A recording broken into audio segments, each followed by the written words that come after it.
Before history, there was punishment. Ice crawled across continents, forests choked with predators we can barely imagine now, open plains that offered nowhere to hide. This was the arena in which our ancestors were told, very simply, adapt or die. They woke hungry. They slept hungry. Hunger drove the day. A typical morning for a band of early humans wasn't quiet discovery. It was math. How many mouths do we have? How many scraps are left? Who can still walk? Who can't? There is no agriculture yet, no stored grain, no safety net. So survival is a negotiation with a violent earth. Rivers flood, seasons shift suddenly. A single infected cut can end a bloodline. A broken ankle is a death sentence, and the competition is ruthless. Saber-toothed cats wait for weakness. Giant hyenas stalk the edges of the camp, testing for stragglers. Even vultures watch, patient accountants of the dead. We like to imagine ourselves at the top of the food chain. In prehistory, we were the ones hiding in the grass, praying not to be noticed. But pressure creates change, and the brutality of this world, the cold, the scarcity, the constant threat, forges something new inside these fragile bodies. Fear teaches intelligence. You do not chase prey in this world, you steal it. One band spots the aftermath of a hunt, a mammoth brought down not by humans but by ice and luck, injured, unable to rise, surrounded by circling predators. The humans move in with purpose. This is not random bravery, it's choreography. The strongest carry spears hardened in fire. Others flank wide, circling, not toward the mammoth, but toward the hyenas. They scream, throw stones, make themselves look larger than they are. It's theater, it's bluff, it's war psychology. The smallest, fast, quiet, rush forward with stone blades and begin to cut. Meat, fat, organs, still warm. Blood paints their hands, their chests, their faces. The air is thick with iron and steam. This is high risk, high reward. Stay too long and you become the meat. So the band moves with urgency, like a single organism. Slice, lift, run. Slice, lift, run. They will drag back what they can to the shelter they've claimed for the night. Maybe a shallow cave, maybe just a curve of boulders and windbreak brush.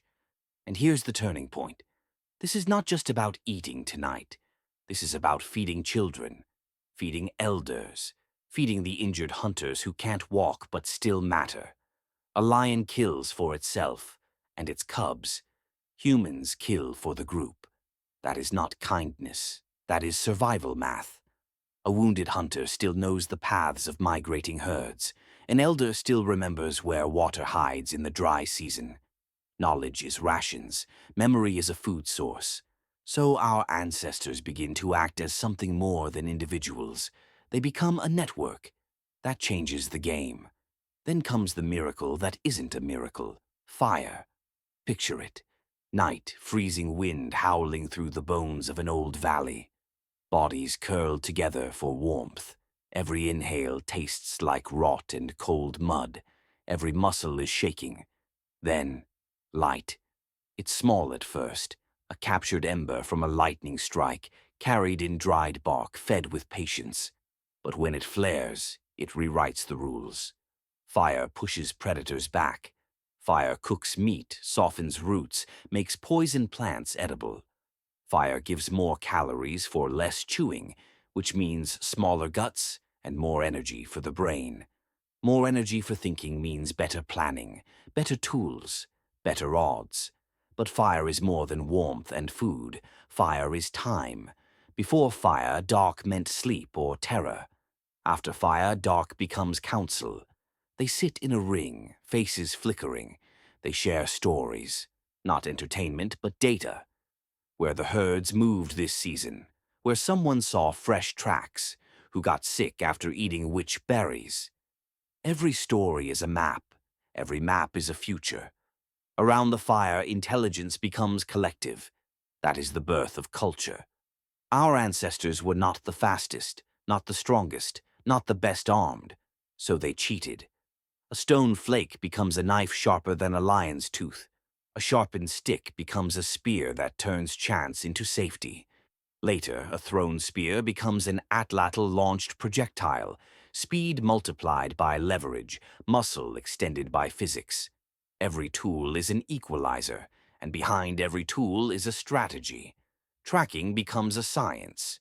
They learn to read crushed grass, split twigs, the way mud holds the shape of a hoof. They can follow an animal for hours, then days, waiting for it to tire in the heat. Persistence hunting, weaponizing endurance.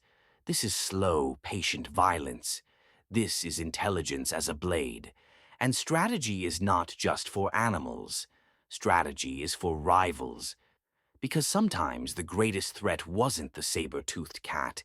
It was the other humans. Resources are scarce. Clans collide. Territory matters. Watering holes matter. Salt licks matter. A single cave with a narrow entrance, defensible, dry, is priceless.